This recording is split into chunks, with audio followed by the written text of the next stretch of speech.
Anne Romanoff sur Europe 1.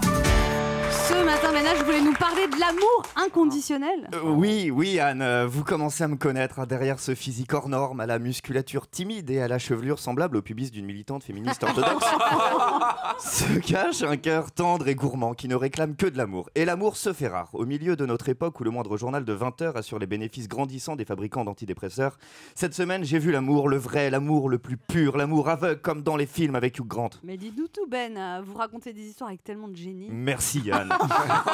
On sent que la phrase a été écrite par génie, quoi. J'adore comment vous me parlez dès que c'est moi qui écris vos répliques.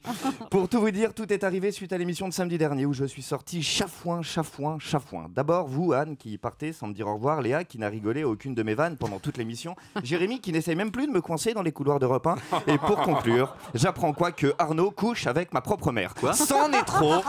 C'est la goutte d'eau qui fait déborder le vase. Je suis colère, fâché tout rouge. Pourquoi même ma mère démissionnaire et ménopausée aurait le droit à l'amour et pas moi ? Et non, Arnaud, je ne t'appellerai jamais beau papa. Je clôture ce débat. Ta chambre.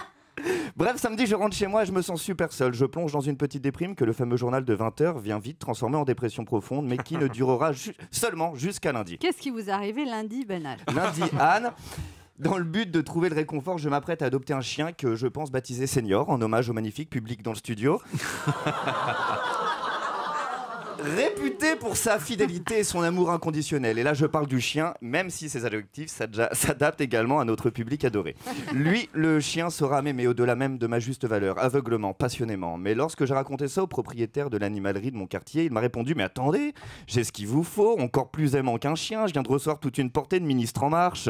J'ai du Darmanin, du Chiappa. » Il ajoute « Vous verrez, ils sont géniaux, affectueux et inconditionnels comme vous le désirez. En plus, pour le dressage, c'est hyper simple. Pour dire coucher, par exemple, vous dites croquignolesque. Et s'il n'est pas ça, je vous dis remaniement d'un ton sec. Et pour qu'il soit d'accord avec vous, vous pouvez dire à peu près n'importe quoi, ça passe. Pour le nourrir, c'est simple, juste un peu de poudre de perlimpinpin. Abasourdi, je n'en crois pas mes oreilles. Là, coup de grâce pour me convaincre de la pureté de leur amour, le vendeur me montre alors les interviews des ministres dans les matinales suite à l'oral de Macron sur TF1 dimanche dernier.